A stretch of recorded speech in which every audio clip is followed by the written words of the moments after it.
The news, good evening.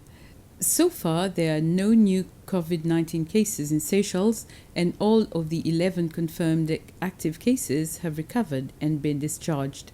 Those are the words of the Public Health Commissioner, Dr. Jude Gédéon, during the Department of Health's bi-weekly press conference this afternoon. On the other hand, there are 90 people in quarantine at the Berjaya Bovalo Bay Hotel and the family hospital at Perseverance. Those are people who were brought back by the Air Seychelles repatriation flight over the weekend. Preparations are also underway to open up our border to certain visitors from the least affected countries as of next month. The Seychelles Chamber of Commerce and Industry, the SCCI, has brought a proposition before the government on how to better protect employees and employers alike during this difficult situation caused by the COVID-19 pandemic. This declaration was made by the chairman of the SCCI, Oliver Bastien, after a meeting at State House this morning. We are following the principle of how we can ensure that we're supporting the employees and the employers, and that's through what the government has decided with regards to the FA4GR scheme. We obviously need to review the modalities because there's a lot of frustration, desperation, confusion with regards to the process. In addition to that, we want the principle of looking at a business as a legal entity and how the different schemes, especially the central bank's relief scheme, can assist in terms of the business as a legal entity. We've made various discussions with regards to the modality of the scheme, centered around the tenor, the duration, the actual security and collaterals, but in addition to that, to look in terms of various other schemes. And one of the most pertinent one is around the micro and the small business, to ensure that they get captured going forward, because a lot of them have limitations with regards to financial and non-financial. So today we've put the voice of the small business out there because it's important that they are supported, especially in this difficult time.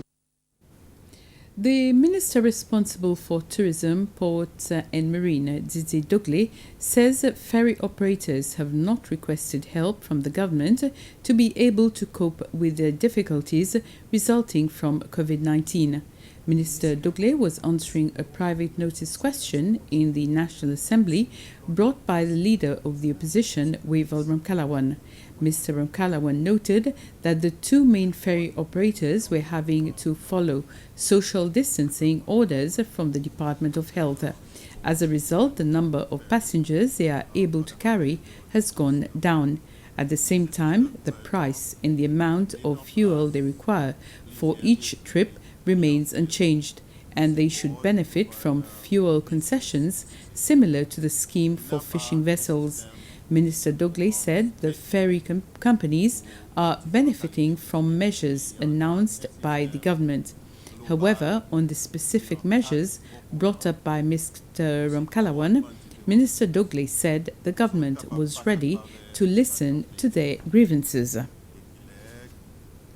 The National Assembly has approved a bill to amend the Companies Act. The act first came into force in 1972, and Vice President Vincent Meriton told the National Assembly that there was a necessity to modernize. There was scarcely any debate on the bill. Both sides in the National Assembly agreed that the act needed to be revised to take into consideration modern realities. The committee stage was also brief, and all members present voted for the amendments. President Danifo has given the government's engagement to provide more support to the financial services sector of Seychelles. He did this upon his visit to the FSA office this afternoon, where he met with the staff and management of the authority. The FSA CEO, Dr. Stefani, says that they have expressed the challenges faced by the sector, one of which is the constraints with the banking service. For the first quarter of this year, the Seychelles Financial Services Authority has contributed around 25 million rupees of dividend in the Seychelles economy. One of the architects of the coup d'etat has admitted that using force was the only way for President Albert René to seize power. Dr. Maxime Ferrari told the Truth Commissioners that Mr. René wouldn't have won a free and fair election. Also today, a former top policeman has denied sending a damning letter to the employer of a Seychellois living in exile. Back again with more testimony. One of Albert René's former political allies, Dr. Maxime Ferrari, defended the coup. But he said René couldn't have gained power at the ballot box. He told the commissioners that René portrayed himself as a more focused leader than the fun-loving President Mankam, who he overthrew. But he said René's one-party state was the biggest disaster to hit Seychelles, prompting him to quit the government. Earlier, former Deputy Police Commissioner Tite Moran denied writing a letter to an exiled Seychellois man's employer at London's Heathrow Airport. Bernard Racambeau says the letter suggested he posed a security risk. Mr. Moran told the panel he'd written thousands of letters, but not about Mr. Racambeau. Today's final testimony came from former Coast Guard Commander Colonel André Cizeau. He was questioned about the removal and detention of an opposition-supporting serviceman from his unit on the night of elections in 2001. More senior military leaders are due to appear before the commissioners tomorrow. And with this, we end this news summary. Thank you for watching. Have a pleasant evening.